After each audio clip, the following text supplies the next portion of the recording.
Let's get right into it. You think you have it rough when you get a cold and have to drink some gross-tasting syrup, or when a doctor has to give you a shot.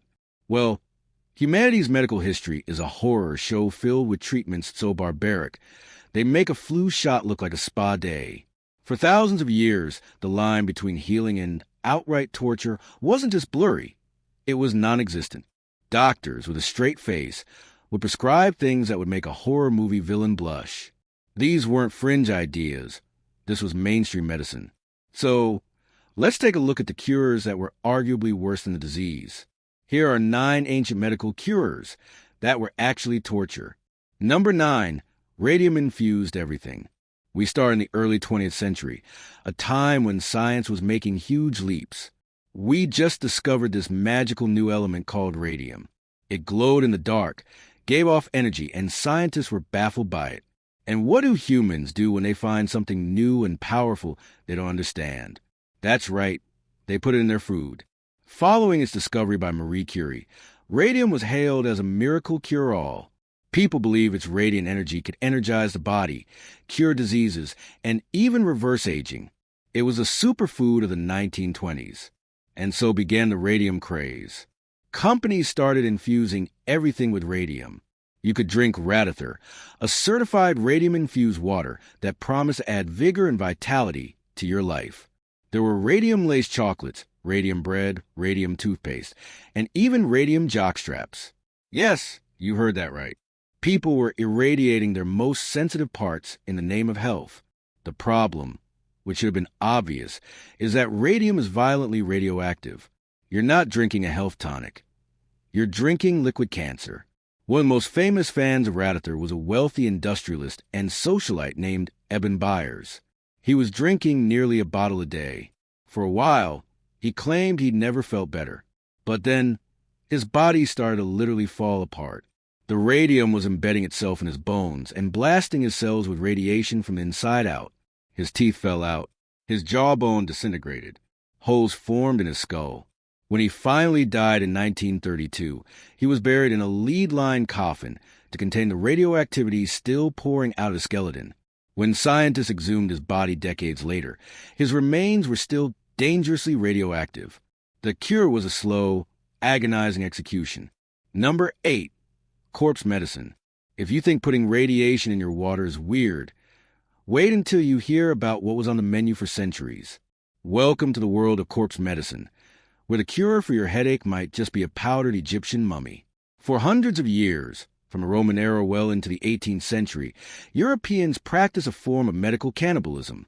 They believed that by consuming parts of the human body, they could absorb that person's life force or spirit. It was the ultimate recycling program. The most popular ingredient was mumia, which was literally ground up ancient Egyptian mummies stolen from tombs.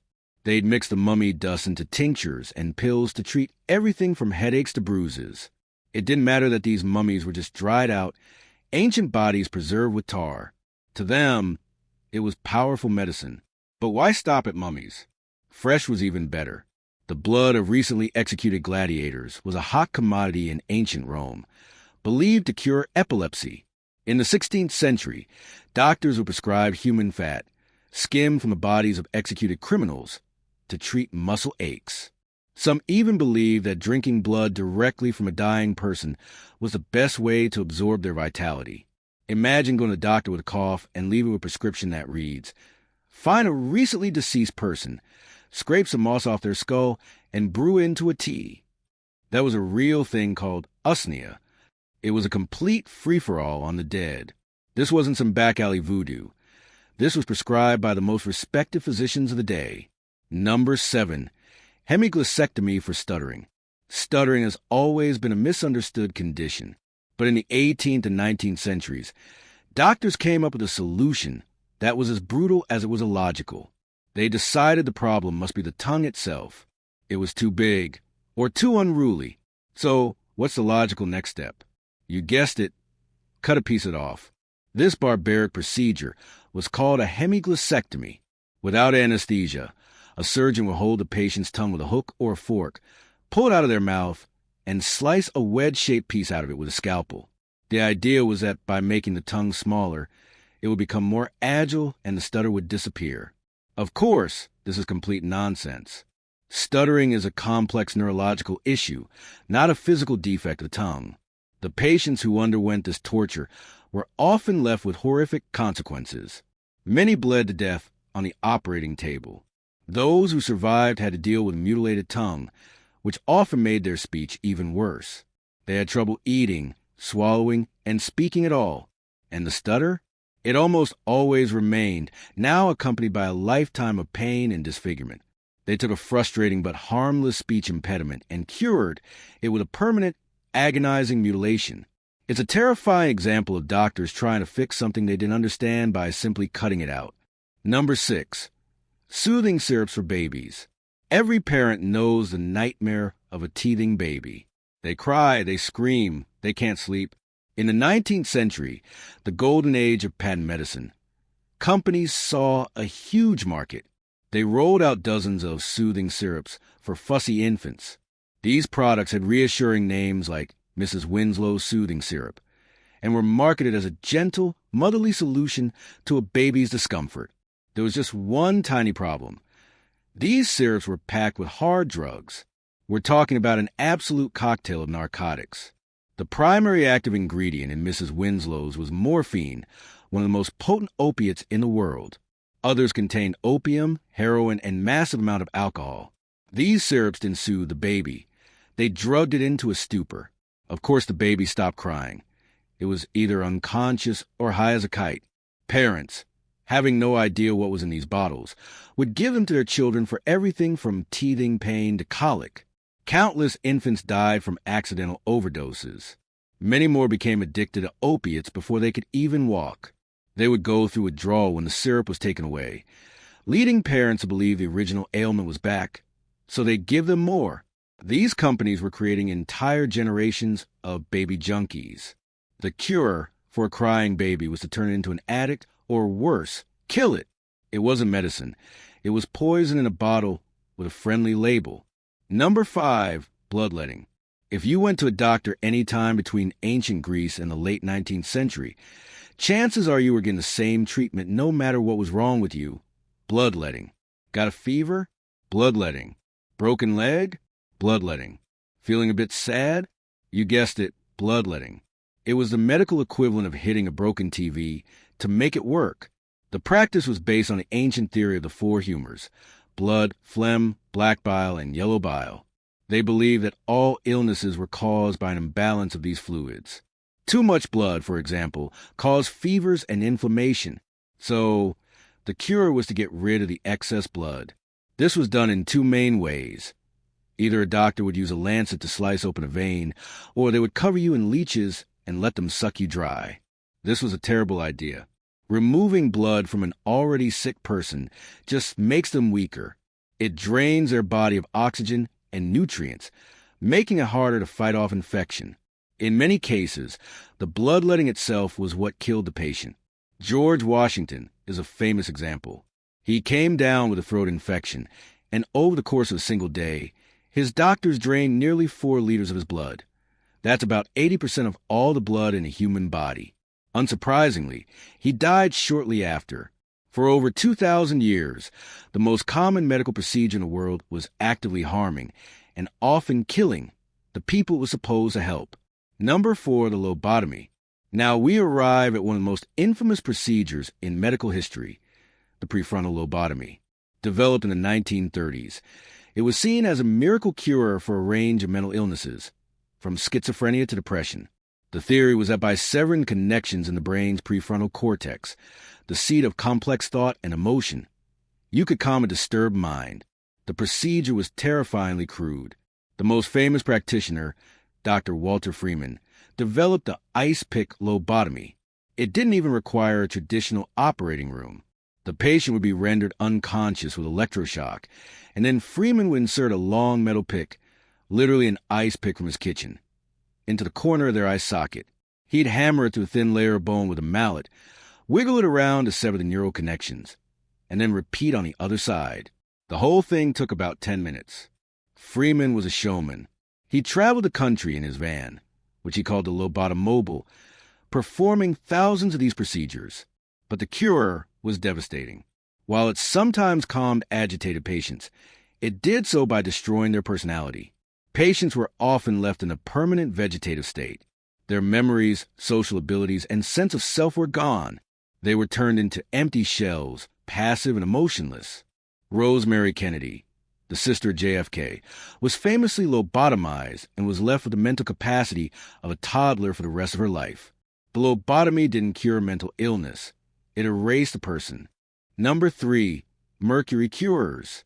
Mercury, the shiny liquid metal, is one of the most toxic substances known to man. It's a potent neurotoxin that destroys the brain and kidneys. So, naturally, for centuries, we use it as medicine.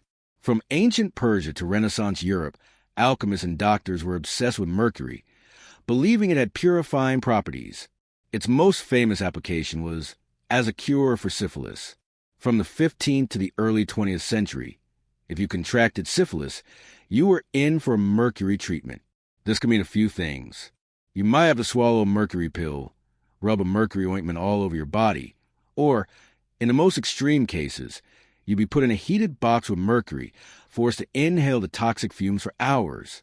The idea was that the treatment would make you salivate uncontrollably, and doctors believed you were drooling out the disease. The side effects were hellish. Mercury poisoning leads to severe neurological damage. Patients would suffer from memory loss, tremors, and debilitating psychosis. The phrase mad as a hatter comes from hat makers who used mercury and went insane. Their teeth would loosen and fall out, their kidneys would fail, and many died from the treatment itself. It was a gamble. Die slowly from syphilis, or die quickly and painfully from a cure. Number 2, the cat piano. This one sounds like something straight out of a cartoon villain's playbook, but it was a real concept proposed by a 17th century German scholar to treat melancholy, or what we would now call severe depression. It was called the Katzenclavier, or cat piano. Here's how it was supposed to work. You take a bunch of live cats and lock them in a row of small cages. You arrange them based on the natural pitch of their meows. Then, you connect their tails to the keys of a piano-like keyboard. When the musician presses a key, it drives a sharp nail into that cat's tail, causing it to shriek in pain.